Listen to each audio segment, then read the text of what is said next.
lives and their money back together again. But I'm retired and I do it really more just to help people. Awesome. Thank you for being here, Saul.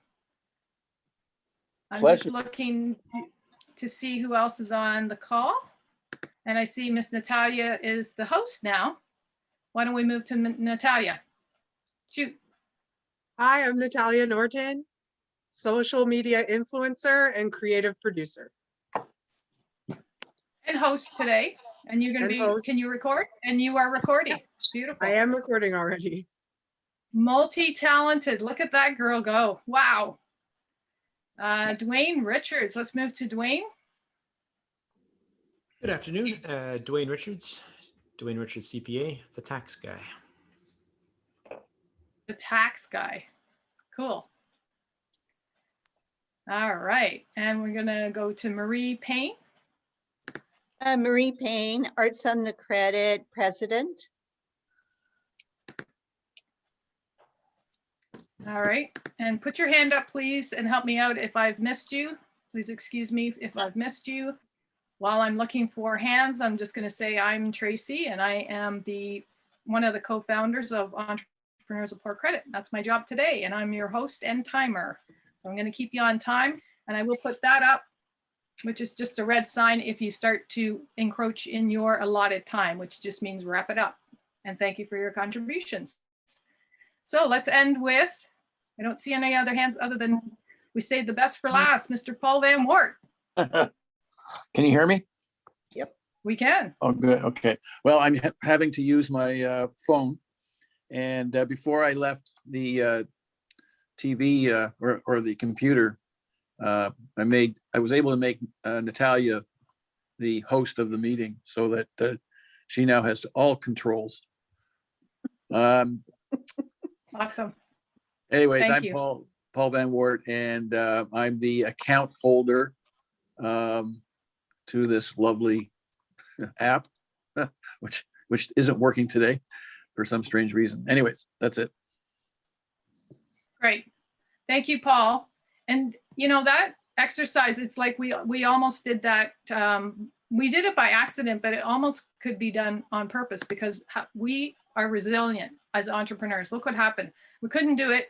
And Natalia figured it out. Paul figured it out within a short amount of time, and we all figured it out. And that's what we do as entrepreneurs, don't we? We just figure it out as we go. Sometimes it's not easy and smooth, but it's always a ride. It's always something. Now, chat room, I have to ask this for the chat room. Natalia Norton is also managing the chat, so please feel free to use that. If you've not done that so far, it's at the bottom of your screen. And look for that. And that's just an opportunity for you to make a comment when the speaker is speaking, because we always like to have just one person speaking so that they can keep their train of thought. And we are waiting for our speaker to call in, Forrest, and hopefully he'll be able to get in. Do you see any issues with him getting in, Paul? No, because when he wants to get into the waiting room, now Natalia should be able to let him in. Okay, great. Because she's basically taking my place for all of the technical stuff. Okay. Okay. So Miss Natalia, you'll see his name is Forrest. Are we still recording? Yeah. Are we still on air? Boy. It's okay. He muted himself on the T. That's usually kind of where they cut it. Yeah. He muted himself on the T. He only said shit. So. All right. So we are trying something new. We are trying something new by having a guest speaker on our call at 12:30. His name is Forrest, and I hope he's going to call on. And if not, we'll once again go with the flow and make it work and make the best use of our time. I did want to reiterate that this group is a volunteer group, so there's no membership fees, no one's getting paid. We haven't monetized this site. We're really here for each other. We're here to get educated, whatever that means, And we're also here for our mental health, or at least I am. I mean, just seeing you, everybody seeing familiar faces is helping me and making me smile. And if something makes you smile, then to me, that means it's the right thing to do. So thank you for everybody being on the call and making us smile. Thumbs up. We're getting through this, guys. We are one step at a time. This group has been now going for about a month. And brief history, we had about 8 years of meeting in person at different restaurants in Port Credit. Same format, bringing entrepreneurs together, sharing our knowledge, using it as an inclusive opportunity, which means everybody's welcome. We have a new member, Karen, on the call. She's a graphic designer. I'll give her as an example to illustrate the point, which means we might have another graphic designer at some point join the meeting. And I had this conversation with Karen about embracing everybody into the meeting. So when someone comes into the group that may appear to be doing what you're doing, embrace that, because there really is enough for everybody. We can learn from our competition. And oftentimes when you do find somebody that you perceive as perhaps competition, if you dig a little bit into it, you'll find that they're really not competition at all, because they've niched perhaps a whole different market that you have. So they may niche, their niche might be women, say, for example, 25 to 30, when your niche is, males from age 50 to 70. So you really want to investigate when you do have somebody join the group that you might perceive as competition. I think competition keeps us healthy. The reason why I have inclusivity is I always want to make sure that everybody feels welcome. It just seems to be the right thing to do. And we all just pretty much have the same philosophy, which is education, empowerment. If I can think of something that's going to empower Marie Payne, for example, with her art career and her art trade show, or Miss Natalia throughout the week, I call them and I say, hey, I just thought of something for you as an entrepreneur. This might help you. And maybe not, but showing moral support for each other goes a very long way, because being a sole proprietor and a solopreneur, being on your own, sometimes can be isolating. And sometimes you just want to talk to somebody that kind of gets it, gets the small business thing. And this is the place that I want you to come to and say, this is what I'm dealing with today. And how would you go about handling that? I have a few different things that I can talk to you about today if our guest speaker doesn't come on. I'm going to hand this off to somebody else for 2 minutes while I check my phone to see if Forrest is trying to call in. Who would like to take over? Natalia? Sure. I'll take over. Great, thank you. Thank you. You're welcome. How's everybody doing today? Beautifully. That's good. I'm really happy to hear that everyone's good. I mean, while we're waiting, since we were talking about breath work earlier, we could do a balancing breath work if you guys would like. It's only like a couple minutes. Not even. What do you guys Go say? for it. Sure. Yeah. Sure, go for it. Right. Oh, Forrest is here. looks like our speaker's here. Excellent. Hey, look So at we're that. gonna take a rain check on that, but that was a great impromptu. Saved That by was the a great bell. impromptu. Do we keep breathing Exactly. anyway? Yeah, we have to keep breathing though, right? Yes, please keep breathing. Always, Okay. guys. Always. Too many of us are actually breathing too fast. So always. Awesome. Oh, there he is. Forrest, hi, how are you? Good, Tracy. How are you? Sorry I'm late. I was having some internet Oh, no issues worries. You came in here at the hotel. right on time. So we just finished the introductions, and you came in right at the perfect time. Our group is about 13 people on the call. This is the entrepreneurs of Port Credit, and Port Credit, just so you know, is in Canada. So we're all very cold. So you need to warm us up with all the great inspirational things you have to tell us about being an entrepreneur. And before you do that, I need to tell everybody else, please get your pens and papers ready to hear a story about a young gentleman that I met about 10 years ago at another Yeah. networking group. It was called the Young Entrepreneurs of Sarasota in Florida. And he walked into the room dressed impeccably. He had great presence. He was present. He was on fire. He was just ready to go. He was great. He just lit up the room. And I said, I need to meet this man. And I went over, shook his hand. I got to know him. He went on to become a great contributor and mentor to many people in the group by mere example, by mere telling about his stories and what he's done. He's always up to something new. I went to look at your bio, Forrest, and quite frankly, you have done so much. I didn't even know how to introduce you. So I'm going to give you the floor, give you the mic, and tell us what it's like to be life of an entrepreneur. So everybody listen, please, intently to what Forrest has to say. I'll give you 10-minute warning at 10 minutes. Okay, Forrest? Okay, perfect. Really, okay, awesome. Really nice to meet you all. I met Tracy about 8 or 9 years ago now at a local event. I used to live in Sarasota, Florida. So I'm originally from Philadelphia. My parents are Caribbean. So my mom's from Antigua and Barbuda. My father's from Trinidad. They came to the country, to the U.S. back in the 80s and late 70s and late 80s. My mom in the 70s, my father in the 80s. I grew up in Philadelphia. About halfway through middle school, my family moved to South Florida, and that's where I finished out middle and high school. And then after a couple of years after high school, I ended up moving out west to Seattle. So I live in Seattle, Washington, but I'm actually down in Los Angeles for work at the moment. So everything's kind of been a bit hectic. But to give you, I guess, my story more or less, my entrepreneurship journey kind of started when I was 12 years old. I would buy monsters, small monsters. I think there were 6 or 8 ounce cans, very small cans. Excuse me.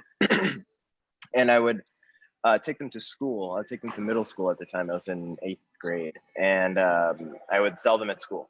So I would take about 20 to 25 cans a day in my backpack, along with all my books and stuff. It came to the point where I'd actually start putting my backpack in the fridge at night because everybody wanted cold drinks and stuff, which was it was cool. I used to make about $30 a day. It was really a fun experience. I used to charge $1, and then I had a bunch of change. I used to collect change as a kid. So I had a bunch of change. So I thought maybe I could come home with $2, so I could come home with close to $50 instead of 24. And so I started taking $2 and giving people back 50 cents, and it worked perfectly. So that was when I was 12. When I was 13, I got a little bit more advanced, and I discovered e-commerce and eBay, and I built an eBay store essentially, but it didn't really start like that. I had a broken iPhone and I didn't know how to fix the screen. So I learned how to fix screens, and then I started buying broken iPhones for almost nothing. And when I say nothing, I mean like between $8 and $30. I was buying these broken phones because everybody didn't think they worked and they didn't know how to fix the screen. So, and I would buy the phones, I'd fix the screens and resell them. I did that for a little bit, and then I got into Apple accessories. And I don't know if you guys are familiar with drop shipping, when you can place something on a store but not actually pay for it. And then when an order is placed, you just send the order to the manufacturer and they ship it directly to the customer. So I built a really big drop shipping store on eBay when I was 13, and then I basically had it for about 2 years. I sold the store when I was 15, and I took the money and I started buying e-commerce companies like completely. I bought about 4. I grew them over about the course of 3 years until I was 18, and then I sold the portfolio. Wasn't really a portfolio, it was only 4 small drop shipping e-commerce businesses. But after that, it was right around the time I graduated high school. So I ended up becoming a real estate agent after graduation. And that was around the time I think I had met Tracy. It was around there. This is in 2014, I want to say. So, which was cool. It was a fun experience, but I knew it wasn't what I was wanting to do. It gave me a lot of experience in what I would say is deal making and being able to talk to people and build more contacts. But I was really more interested in technology.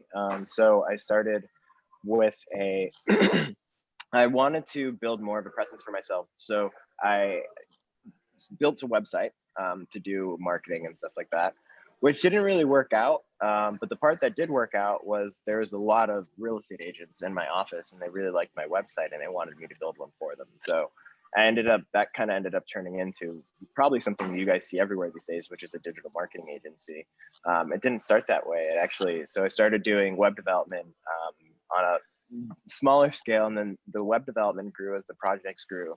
And then we started getting more complex projects from the city of Sarasota, and that was when I got my first mobile application to develop. But I was just with so many web projects going on, and then so many new things, I couldn't teach myself to write software fast enough. So I had caught wind of these coding boot camps, which are essentially 6 to 12 or 16-week programs you go to and you become a software engineer.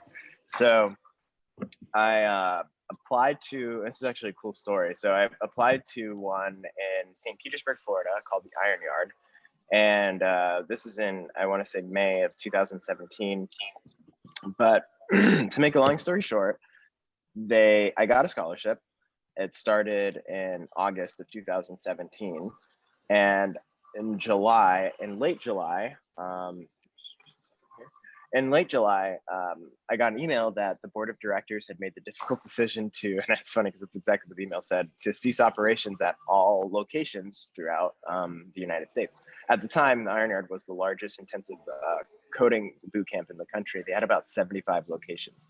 So I was super bummed, but I realized that I had gotten a scholarship from a fund and it wasn't directly from the school. So I just did a little bit of research and I found out that I could actually transfer my scholarship to a different school. So that's how I ended up in Seattle. And I moved to Seattle in January of 2018 to go to a school called Code Fellows.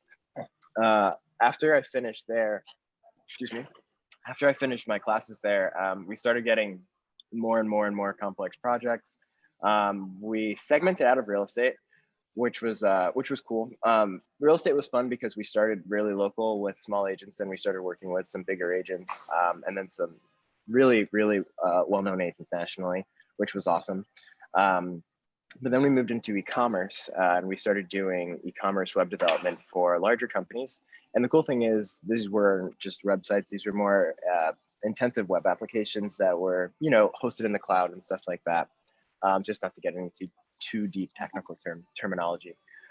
So I ran that business from, it started as Contempo. When I moved to Seattle, I ended up rebranding it into Marketly because we ended up adding a lot more digital marketing services and working with the companies we were working with went from real estate agents generating leads to e-commerce companies that had a lot of products in a lot of big box retailers like Walmart, and they sell a lot on Amazon or in Target and stuff like that, but they need their own direct-to-consumer channels. And this is actually a big thing now, but this is in the middle of 2018.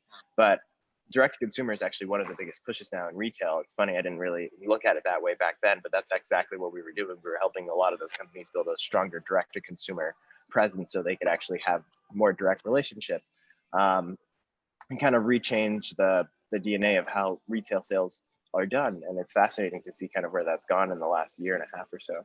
I sold that business in 2019, the end of 2019.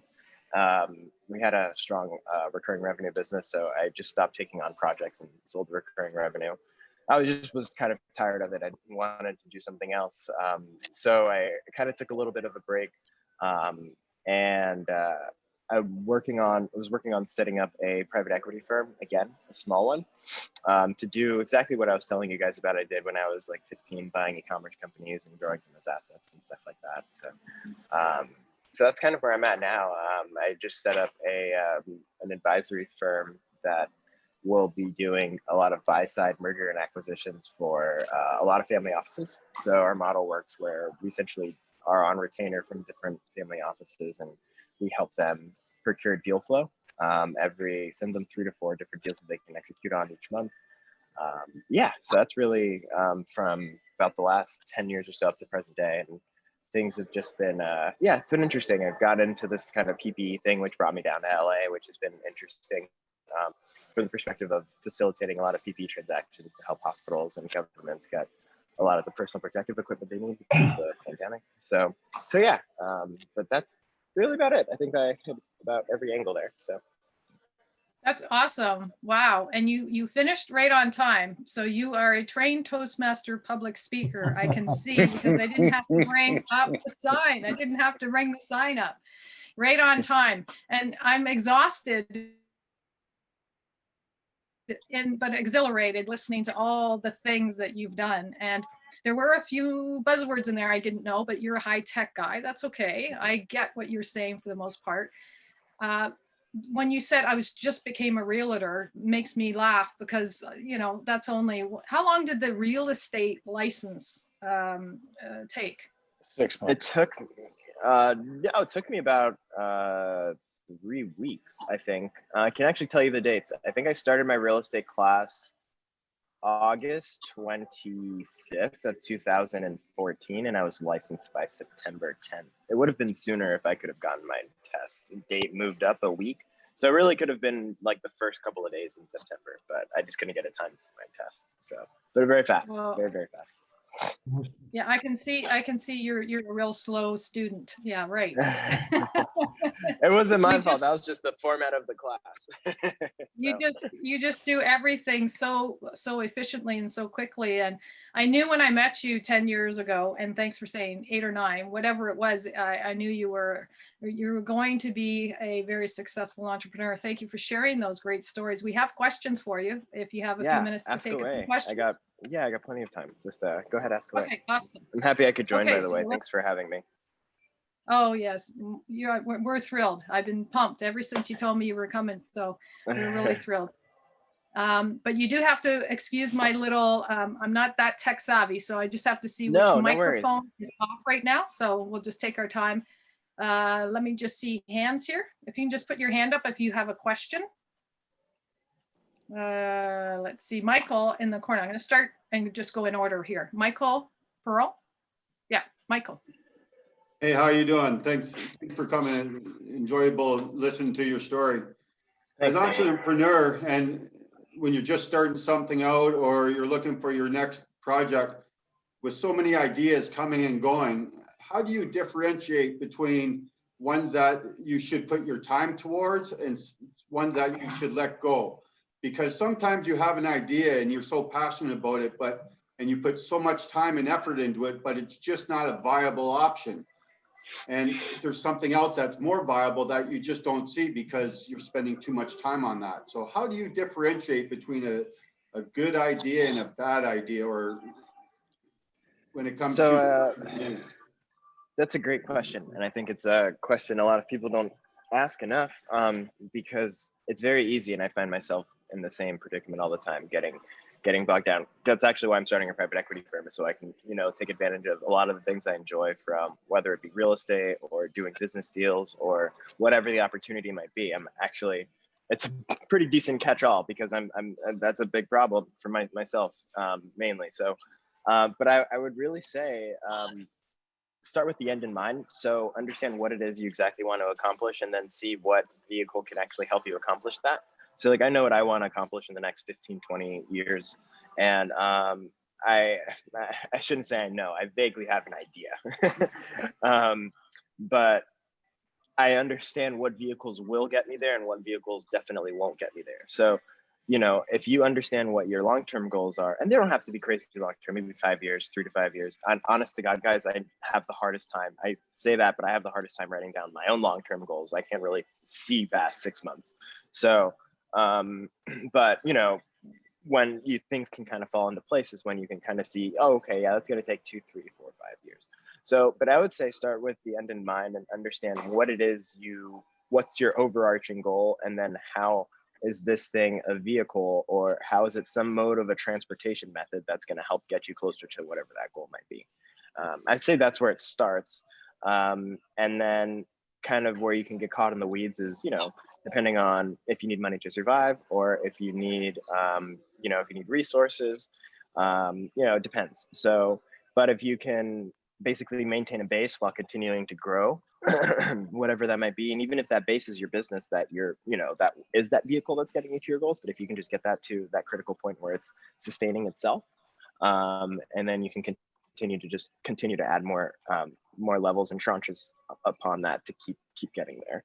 So I guess an example of that might be like starting a company with one service and then branching out to more services. Like just if you were in home improvement, for example, or something, and you did bricklaying, maybe you would also offer power washing and rescreening and of lanais and stuff like that. But just that's just kind of a high level like kind of analogy. But yeah, I think that answers your question.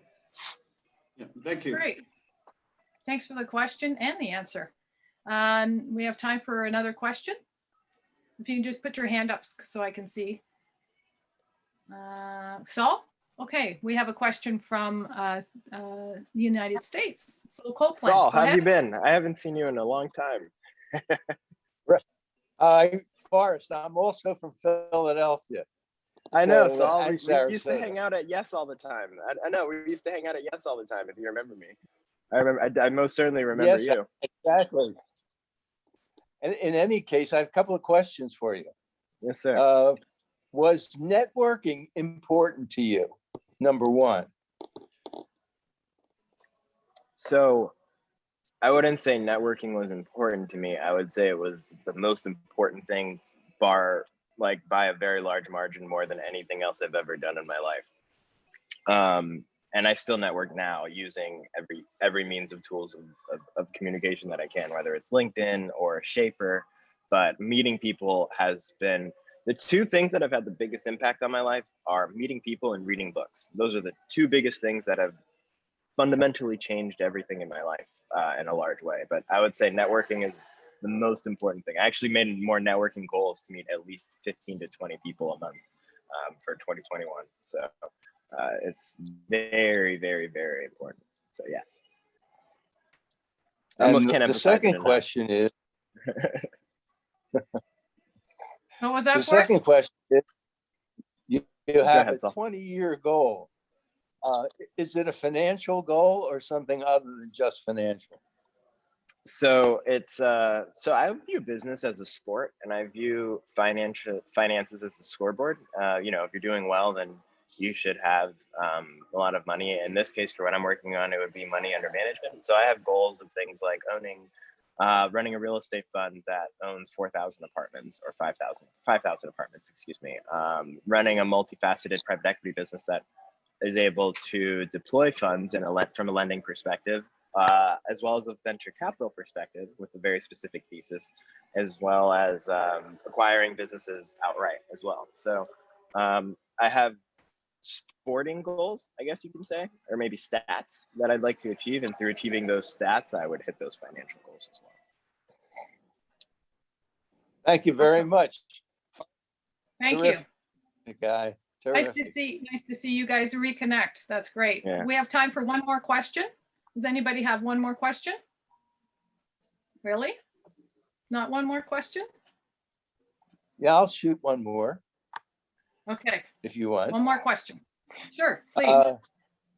Forrest, after listening to all the things you've accomplished in a very short period of time, I think your story would make a heck of a book. I hope maybe you Thanks. consider that. I just don't have the ending yet. No, it takes a while to write a book. It does. So thank you, Saul. I really appreciate that. It'll be set up for a continuation, like a sequel, a part 2. Yeah, that's what I was gonna say. Like, you could just do a to be continued. You've got so much information in just your first 10 years there. Thanks, guys. I really appreciate Well, it. Yeah. Okay. It sounds like you have Forrest, at least 10 people on the call that will buy your first book. So get writing that first book, because I know this from personal experience. Don't let that stop you about you don't have an ending, because it doesn't sound like you have an ending. It sounds like you have a very long, bright future. And hearing you talk about your past and where you're going, you say you can't see past 6 months in some ways. You made reference to that. I see past 60 years, and you're going to be running something really big. And I just see great things for your future. And it's promising. I think I can say, as a 50 plus category person, it's very promising to see that next generation come up and have the enthusiasm And for you to say the best thing that you do as a business person is networking and read books, that's music to our teachers' ears, that people on the call that are teachers, music to our ears. So just having that said, we will buy your first book and then your second and your third and fourth and so on. So I look forward to hearing all about your future plans. Come back to EOPC as often as you like. Network with us. And on that note, I will just say again, thank you very much for your time. We appreciate your words of wisdom. And I know for coming weeks, we're going to hear, oh, Forrest said this, Forrest said that, Forrest said this. So you're our celebrity of the day, and we will look forward to seeing where you're going. And please reach out to us in any way you wish, whether that's on LinkedIn, Facebook, all of the different methods. That what is your favorite, Forrest? I'm probably on Communication. LinkedIn. I'm probably on LinkedIn the most out of anything these days. So yeah, if everyone would like to connect with me there, you can message me. You can also text me, call me, email me anytime. I usually try to be pretty available if you guys have any questions or want to bounce something off. Well, that's awesome. That's a really great invitation, guys.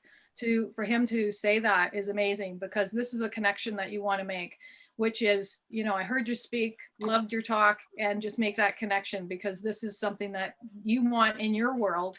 And Forrest has opened himself up. That doesn't happen very often. LinkedIn, and just to give LinkedIn a shout out, that's how we reconnected. And it was amazing how fast it happened. Yeah, I never would have seen your Facebook message, Tracy. I know. That's what happens. Sometimes you can lose somebody, and you can find somebody so quickly by knowing what their favorite method of communication is. Because I sent a Facebook and I didn't hear anything from him. And then LinkedIn, and he was boom, right there. And within, 24 hours, he's on the call and responding. And that #1 A student with the apple in the front, that's how I think of you, Forrest.